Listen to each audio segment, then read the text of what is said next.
बच्चों, आज की इस वीडियो में आपका बहुत बहुत स्वागत है। मैं आपको कहानी टोपी शुक्ला पढ़ाने चल रही हूँ, जिसका कुछ अंश मैं आपको पढ़ा चुकी हूँ। जहाँ मैंने आपको बताया था कि टोपी शुक्ला और इरफान की दोस्ती इतनी गहरी थी कि उसमें कोई जाति, कोई बिरादरी का भाव नहीं था। और टोपी को अपने दादी से ज़्यादा प्रेम इरफान की दादी लगती थी और वो उनके यहाँ ही जाकर उनके ही आंचल में अपना सुख ढूंढता था। यानी कहने का तात्पर्य ये है कि जो बच्चा अपनेपन का भाव कहीं भी प्राप्त करता है तो उसे वही अपना संसार दिखाई पड़ता है। माँ और दादी, उसकी खुद की दादी राम दुलारी और सुभद्रा देवी, जो माँ और दादी थी, वो उसे प्रायः छोटी छोटी बातों पर डांटती थी। मुन्नी बाबू भी इधर उधर लगाते थे, तो उसे घर में वो प्रेम मिलता ही नहीं था। वो अपना ज़्यादातर वक्त इरफान के साथ बिताना चाहता था। एक दिन खाने की मेज पर बैठे बैठे उसके मुंह से अचानक ये निकल जाता है कि अम्मी, और अम्मी शब्द सुनते ही जैसे सबके हाथ ठिठक गए और सब के सब ये पूछने लगते हैं, तुमने ये शब्द कहाँ से सीखा। हालांकि इसी तरह से उन्होंने उसको डांटा कि लगता है कि किसी मियाँ के लड़के से दोस्ती कर लिए हो, तो आखिर कैसे तुमने ये शब्द सीखा। और फिर उन्होंने मना किया कि तुम उसके घर नहीं जाओगे, और इसके लिए उसकी बहुत पिटाई की, लेकिन वो बिल्कुल एक बार भी उसने ये नहीं कहा कि हाँ, आज के बाद मैं इरफान के साथ नहीं रहूँगा या इरफान से दोस्ती नहीं करूँगा। चाहे कितना भी पीटा उन्होंने, कितना भी मारा, परंतु उस दिन टोपी की बड़ी दुर्गति बनी। सुभद्रा देवी तो उसी वक्त खाने की मेज से उठ गई और राम दुलारी ने टोपी को फिर बहुत मारा। तय फिर जइबे ओकरा घरे, उसने फिर कहा कि तय फिर जइबे ओकरा घरे, मतलब फिर जाओगे उसके घर। फिर उसने कहा, टोपी ने कहा, हाँ। अरे तोहरा हाँ में लुकारा आगे माटी मिलाओ कि तुम ये हाँ, तुम्हारे अंदर इतनी हिम्मत कि तुम हाँ कर रहे हो। राम दुलारी मारते मारते थक गई, परंतु टोपी ने यह नहीं कहा कि वह इरफान के घर नहीं जाएगा। मुन्नी बाबू और भैरव भी उसकी कुटाई का तमाशा देख रहे थे। बड़ा भाई और छोटा भाई दोनों उसकी कुटाई का तमाशा देख रहे थे। और तो हम एक दिन, अब मुन्नी बाबू और भैरव तो तमाशा देखने में जुटे ही थे। अब उसे लगा कि यही अच्छा मौका है कि टोपी को और शिकायत लगा दी जाए। तब उसके बाद कहता है, मुन्नी बाबू ने एक उसी में और जोड़ के बताया, हम एक दिन एक और रहीम कबाबची की दुकान पर कबाबों खाते देखा रहा। उसने कहा कि मैंने तो एक दिन से रहीम कबाबची की दुकान पे कबाब खाते देखा है। अब उसका, मुन्नी बाबू का इतना कहना था कि कबाब, घर वाले बिल्कुल चौंक गए। राम राम राम राम। राम दुलारी घिन्ना के 2 कदम पीछे हट गई, क्योंकि उनके घर में मांसाहारी होने का तो कोई प्रश्न ही नहीं उठता था। तो इसलिए उन्हें लगा कि ये लड़का इरफान के यहाँ जा करके ये सब सीख रहा है। इसलिए उन्होंने बड़ी घृणा की दृष्टि से टोपी शुक्ला को देखा। और मुन्नी बाबू, जो खुद गलत थे, उन्होंने मौके की तलाश में ये कहा कि यही मौका अच्छा है टोपी को पिटवाने का, ताकि उसकी गलतियां टोपी भूल के भी ना बताए। मतलब मुन्नी बाबू की गलतियां टोपी भूल के भी घर वालों को ना बताए। तो ये चीज उसने कही। मुन्नी बाबू राम राम राम 2 कदम पीछे हट गई। टोपी मुन्नी की तरफ देखने लगा, क्योंकि असलियत यह थी कि टोपी ने मुन्नी बाबू को कबाब खाते देख लिया था। तो असलियत ये थी कि मुन्नी बाबू जो थे वो कबाब खा रहे थे, और उन्होंने सोचा कि अब ये मार खा रहा है, इसी समय अगर इस बात को खुद उसको लगा के कह दिया जाए तो हम बच जाएंगे। तो इस नाते से उसने अपने आप को बचाने के लिए सारा दोषारोपण टोपी के ऊपर कर दिया। अब टोपी तो उसकी असलियत जानता ही था।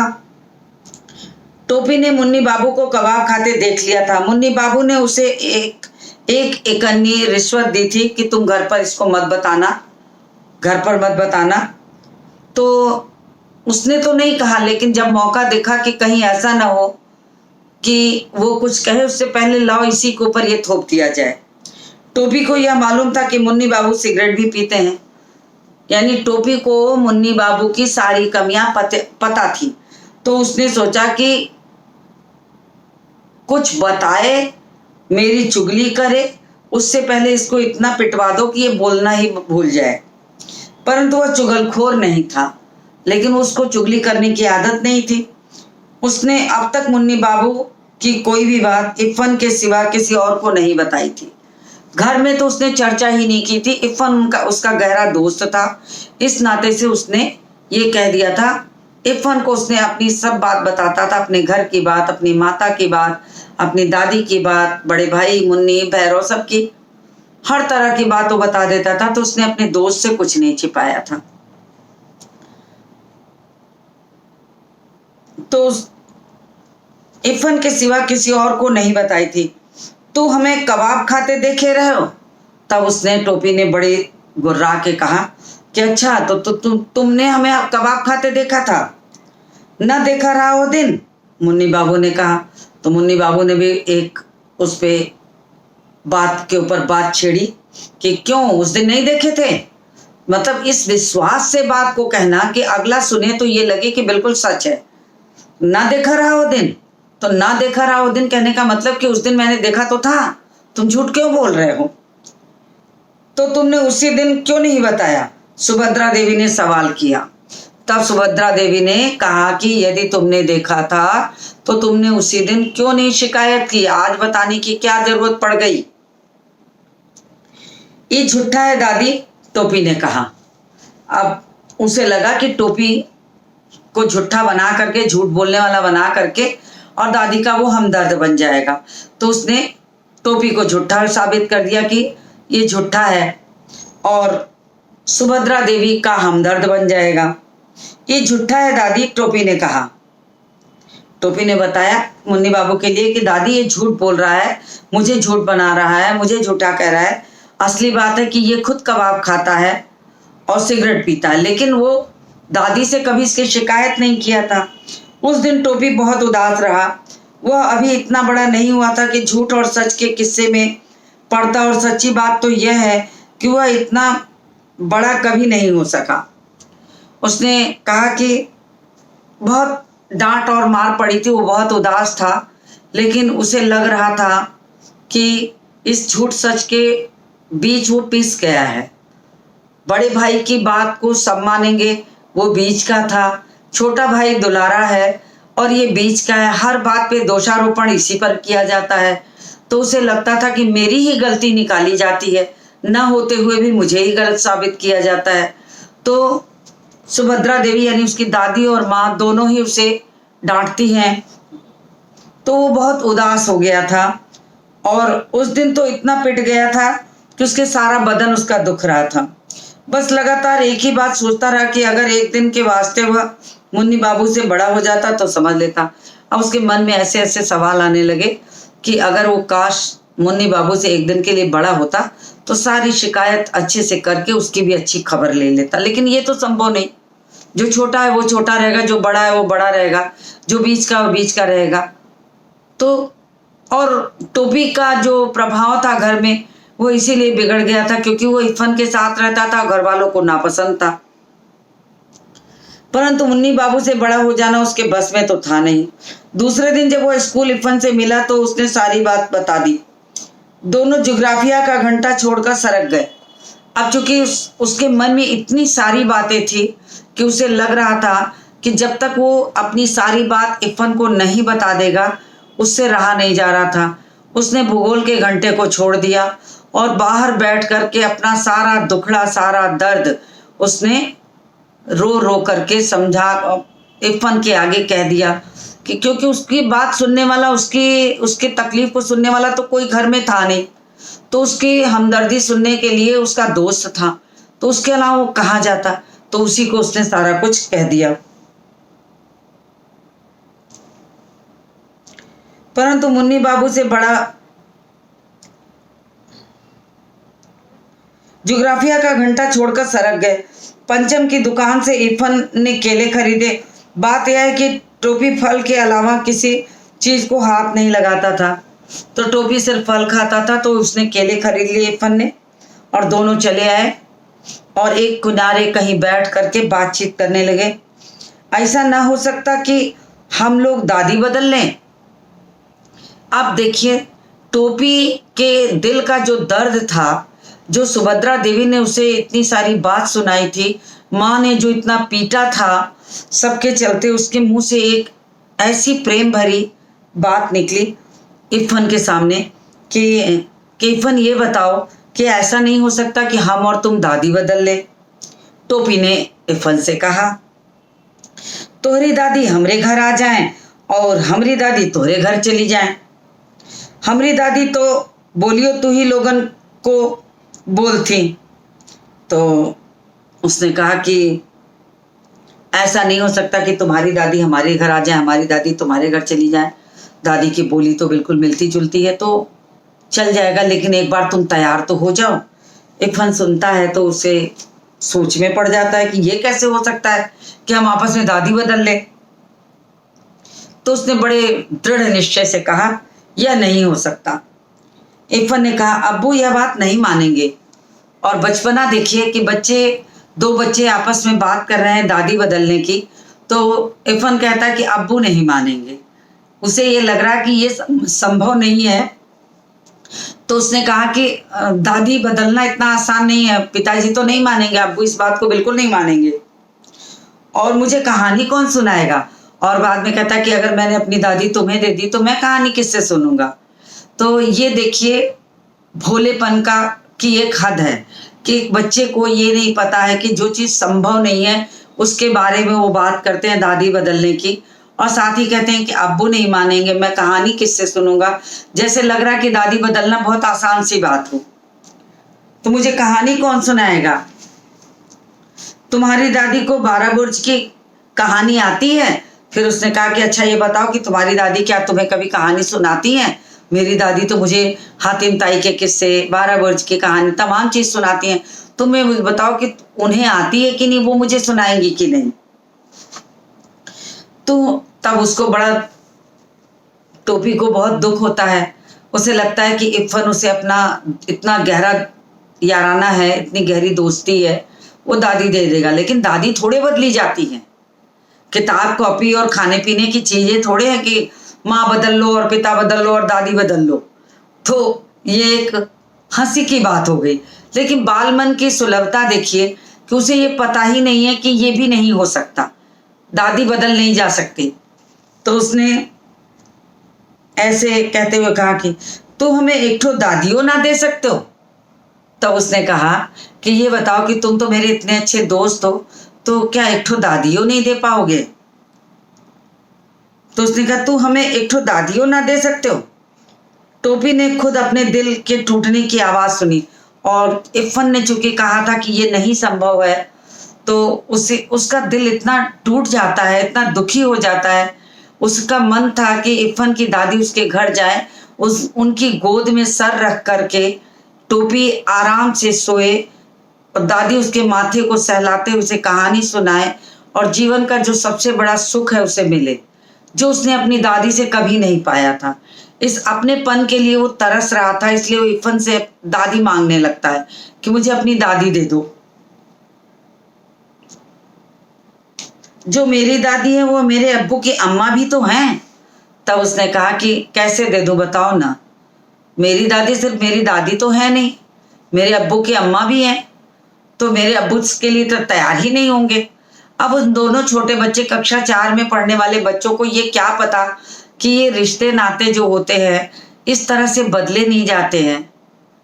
तो प्यार अलग चीज है, बदलना संभव नहीं होता।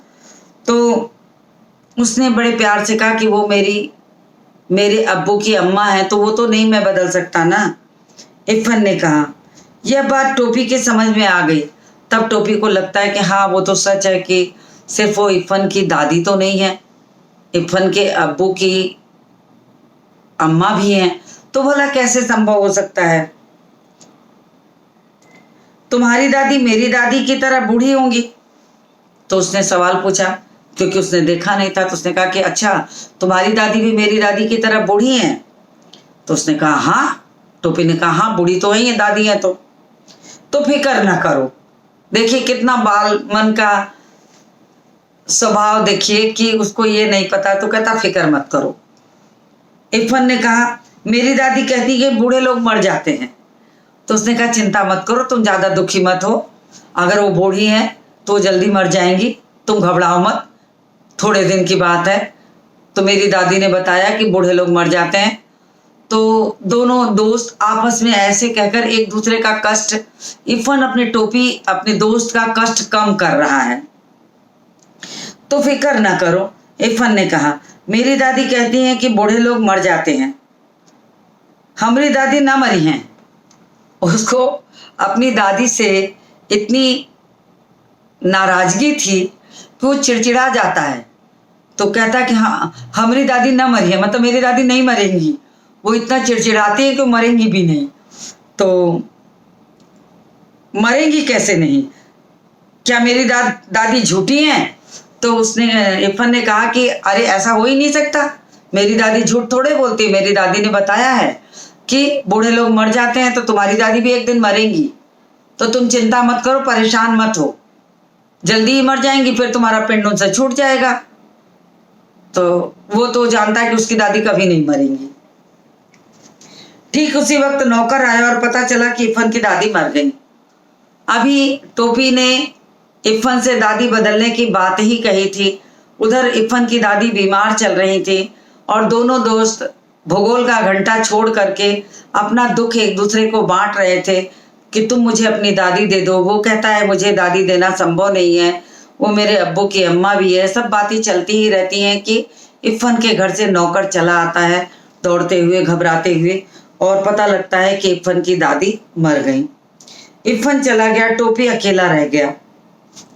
जितना दुख इरफान को अपनी दादी के मरने का था, उससे कहीं ज्यादा दुख टोपी को इरफान की दादी के मरने का था। वो तो उसको लगने लगा कि उसका तो संसार ही लुट गया, क्योंकि वो हर जगह से दुखी हो करके दादी के गोद में जाकर ही चैन पाता था।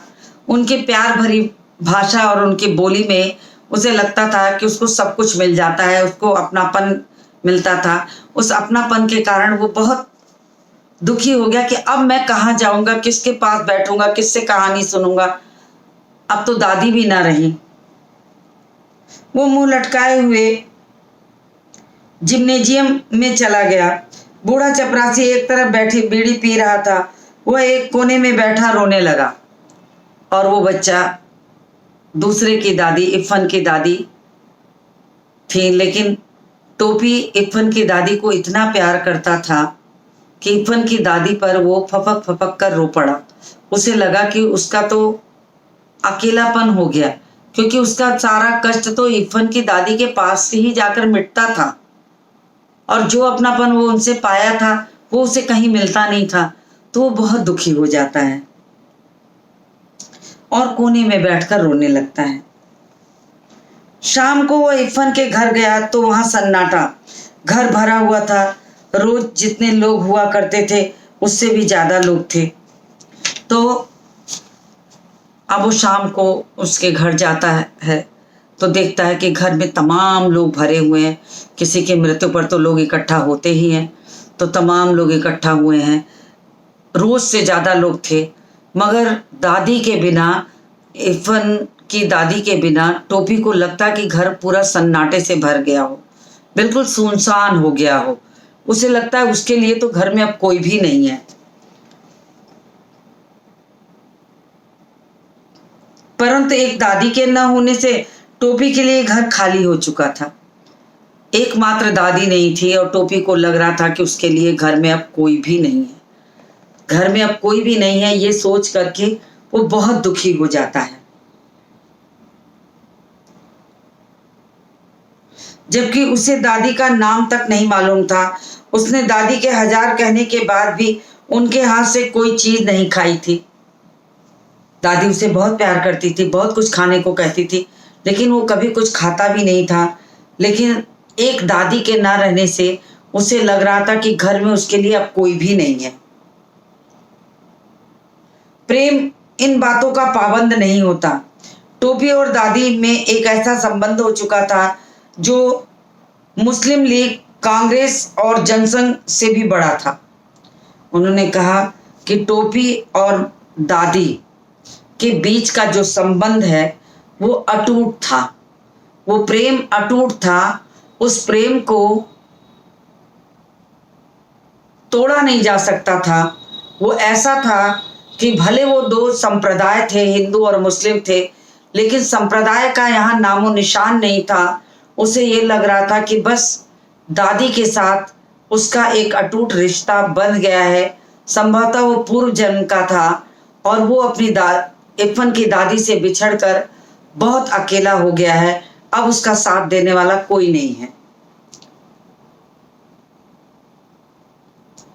इरफान के दादा जीवित होते तो वह भी इस संबंध को बिल्कुल उसी तरह न समझ पाते जैसे टोपी के घर वाले न समझ पाए थे। अब उसने कहा कि शायद इरफान के दादा भी तो अच्छे खासे मौलवी थे, कट्टर मुसलमान थे। उन्हें बिल्कुल ना अच्छा लगता कि एक हिंदू का लड़का उनके घर आ रहा है। लेकिन इरफान के दादा तो उस समय जीवित थे नहीं, और टोपी और इरफान की दादी के बीच जो रिश्ता बन चुका था उसे टोपी और इरफान की दादी ही समझ सकते थे। संभवतः दादा भी ना समझ पाते, क्योंकि वो कट्टर मुसलमान और कट्टर मौलवी थे, तो उनके लिए वो अछूत जाति का हो जाता। तो ये जानकर कि उस रिश्ते को, ऐसे पाक रिश्ते को, ऐसे पवित्र रिश्ते को, प्रेम का रिश्ता जिसको कहते हैं, जो दादी और टोपी के बीच बना था, इरफान की दादी और टोपी के बीच, उसको शायद कोई और नहीं समझ पाएगा। क्योंकि एक बालक, एक बच्चे के मन को बिल्कुल निश्चल कहा जाता है। उसे जहां प्रेम मिलेगा, उसे अपनापन मिलेगा, वो उसी के साथ अपने आप को जोड़ लेता है। तो यहाँ यही दिखाने की कोशिश कहानीकार ने की है। एक ने दूसरे को पूरा कर दिया।